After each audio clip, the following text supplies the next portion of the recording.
Welcome to Madhu vlogs. Hi friends, hi hi hello, ఎలా ఉన్నారు? నేనైతే చాలా బాగున్నాను. మరి మీరు బాగున్నారా? ఈరోజు వీడియోలో కనిపిస్తున్న అమ్మాయి మా పాప అండి. మా పాప ఈ రెసిపీ చేసిందంటే నమ్ముతారా? పిల్లలు కూడా చికెన్ కానీ ఫిష్ కానీ ఇంత ఈజీగా చేసేయచ్చు అంటే మీరు నమ్ముతారా? ఈ రెసిపీ నేను మా పాపతోనే చేయించాను. మా పాపే వచ్చి, మమ్మీ నేను చేస్తాను mummy, please mummy, every Sunday నాతో ఒక కుకింగ్ వీడియో చేయించు మమ్మీ అని చెప్పేసి మా పాప అడిగేసరికి, సరే ఇంకెందుకు నీతోనే చేయిస్తానని ఫిష్ ఫ్రై చాలా ఈజీగా, చాలా సింపుల్గా ఇంట్లో ఉన్న ఇంగ్రీడియంట్స్తోనే చేశానండి. పెద్దగా ఏ ఇంగ్రీడియంట్స్ యూజ్ చేయలేదండి, జస్ట్ 2 ఇంగ్రీడియంట్సే. ఆ 2 ఇంగ్రీడియంట్స్ ఏంటో మీకు తెలియాలనుకుంటే వీడియో ఎండ్ వరకు చూడండి, అస్సలు స్కిప్ చేయొద్దు.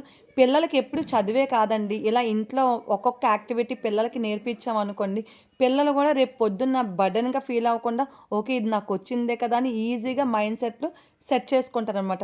Latest start. ఫస్ట్లీ కేజీ చేప ముక్కలు తీసుకొని దాన్ని బాగా కడుక్కొని దాంట్లోనే 1½ టేబుల్ స్పూన్ సాల్ట్ యాడ్ చేసుకోవాలి. సాల్ట్ యాడ్ చేసుకున్న దాంట్లోనే మనం 2 టేబుల్ స్పూన్స్ కారం యాడ్ చేసుకోవాలి. 2 ఇంగ్రీడియంట్స్ అన్నాను కదండి, ఈ 2 ఇంగ్రీడియంట్స్ కూడా ఇవ్వేనండి.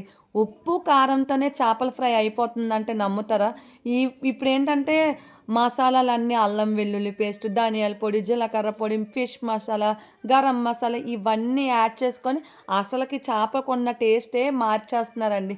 కానీ మా అమ్మ ఎప్పుడు నాకు నేర్పించే పద్ధతి ఓన్లీ ఉప్పు కారంతోనే చేపల ఫ్రైని చాలా ఈజీగా, చాలా టేస్టీగా చేసుకోవచ్చని మా అమ్మ చూపించిందండి.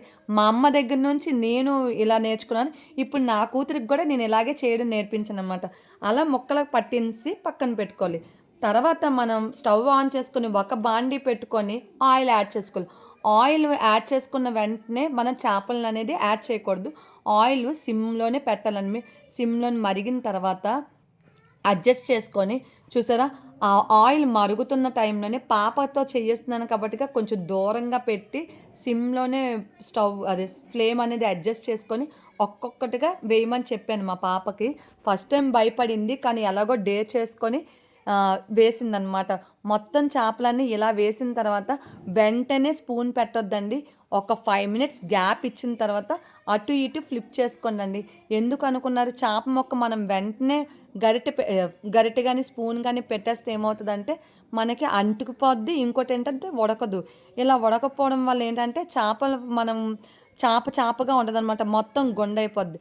అలా గొండ అవ్వకుండా చూసారా, ఇలా 5 మినిట్స్ అయిపోయిన తర్వాత ఫోక్ స్పూన్ ఏమైనా ఉంటే మీరు తీసుకొని దాన్ని ఒక్కొక్కటిగా మనం తిరిగేసుకోవాలన్నమాట అటువైపు. మళ్ళీ వెంటనే ఉడికిపోద్దని అనుకోవద్దు. కాకపోతే ఏంటంటే మనకి ఈ ఫిష్ ఫ్రై చేసేటప్పుడు చాలా అంటే చాలా పేషెన్సీ కావాలండి. వెంటనే అయిపోవాలి అని అనుకుంటే మాత్రం మనం అనుకున్న రిజల్ట్ అయితే మాత్రం మనకి అవుట్పుట్ సరిగా రాదనమాట. సో మనకి టైం తీసుకొని ఒక్కొక్కటిగా ఇలాగా మనం తిరగేసుకొని మళ్ళీ 5 మినిట్స్ కుక్ చేసుకోవాలి. ఇలా 5 మినిట్స్ కుక్ చేసుకున్న వెంటనే ఎగ్జాక్ట్గా 15 మినిట్స్ కుక్ అవుతాయండి. ఈ 15 మినిట్స్ మీకు పేషెన్స్ ఉంటేనే మాత్రం చేపల ఫ్రైని ట్రై చేయండి.